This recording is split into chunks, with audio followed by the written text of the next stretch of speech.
What's going on, everyone? I never know exactly where to look. I'm gonna look right there. Yes. So I don't think any parent ever really wants to have to talk to their kids about something as frightening as a global pandemic. But you know what, man? It is something that we have to do, especially if we want to help our kids get through this really difficult time with their emotional health intact. And the good news is, if we feel confident that we actually have the knowledge and the ability to do this well, then we can turn this "I have to talk to my kids" into "I get to talk to my kids." Because as parents right now, we have this golden opportunity to be with our kids, to comfort our kids, and to strengthen our relationship with our children. It's not anything we would have hoped for or asked for, but hey, the roots of misery are wanting things to be different than they are, and this is how things are, and so we got to make the best of it.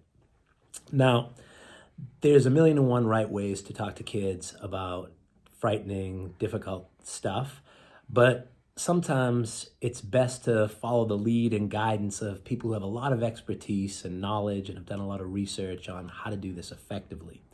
But that being said, you're gonna have to put your own spin on it, your own flavor. You know how to talk to your kids. But I wanted to share with you all maybe like a top 10 guidelines of how to talk to your kids about stuff like this. So, first thing is we got to keep it real. We got to be authentic. We got to give kids information, real information. Now, when I say keep it real, I want to keep it real, but in a developmentally appropriate way. So we're not going to use big words. We're not going to be overly complicated. But we got to tell kids, hey, there's this virus and it's something that makes people sick. And some people, if they get it, they can get real sick and it's real contagious. So we have to separate ourselves from other people so we can protect people. So again, keep it real, but keep it developmentally appropriate and real. Second thing, really important, reassure. Let kids know this is gonna pass. We're gonna be okay. There's a lot of adults who are working hard to protect you and to keep us all safe, and we as a country and people will come together and take care of each other. So really important that we offer a lot of reassurance. Number three, we got to model calm with kids. Our energy, more is caught by kids than taught to kids. So they'll be watching our body language, they'll be watching our energy, and if we're calm, it'll instill calmness in them. Next thing, focus on the good. Yeah, man, this is scary, and it's a big, I can't call it a hassle, it's way more than a hassle, but there's goodness here. There's so many doctors and healthcare providers and public service folks and just neighbors working together, coming together as one people to help. We want to talk about that. We're going to have time to be together as a family and spend time together. That's something we can focus on the good, that we have the ability to help other people. So we want to really focus on the opportunities and the goodness that this difficult situation has presented. That's what it means by being a real optimist.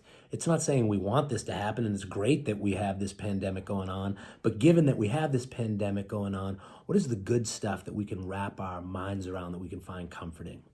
The next thing, really important, be interested in your kids.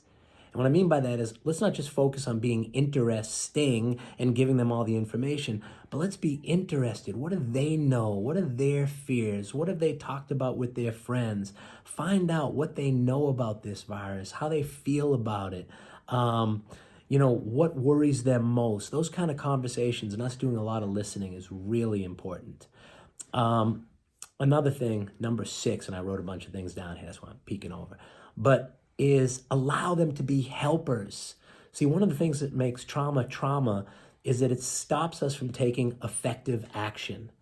So helping kids to actually contribute to the home while we're home, giving them chores to do, making sure that they're checking in on grandparents or our other relatives and cheering them up, maybe creating pieces of artwork that we can, email to folks that they can't see or that they can't be with, so that they're doing something to make life better for other people. That's the secret. Being a helper, the person you help the most is yourself. Also, let's not make the conversation a one and done. Provide opportunities consistently to check in, how you doing, what's going on, giving kids updates, keeping them informed, listening. We got to keep talking. The eighth thing, make a plan. Create structure and routine. Make a great schedule. Hey, we're going to get up in the morning. We're going to do some chores. We're going to have breakfast together. Kids, you guys are going to work on schoolwork. Daddy and mom or whoever, daddy, mom and mom, whoever is in the house, we're going to do some work, and then we're going to take a little walk in the backyard together. Then we're going to do X, Y, and Z. So having consistency, having a schedule so kids are on routine.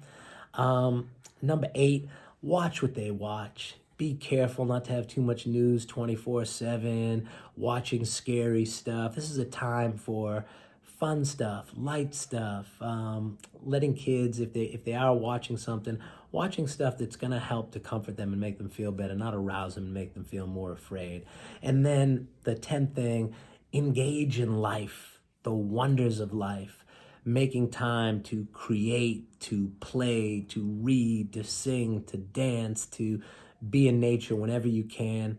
I think those are some basic things that will be really helpful as we communicate with our kids about this. I mean, one of the main goals that my wife and I have right now is that years from now, when we're all looking back at this experience, that our kids remember this. We all remember this as a time with some great joy. Yeah, there was uncertainty, but there was a lot of joy, and not as such a traumatic event that is scarring us and that we're working on recovering from for years to come. So, hey, we're all going to do the best that we can with what we got when we got it. We got this. Let's stay together. And I hope this was helpful. Take care.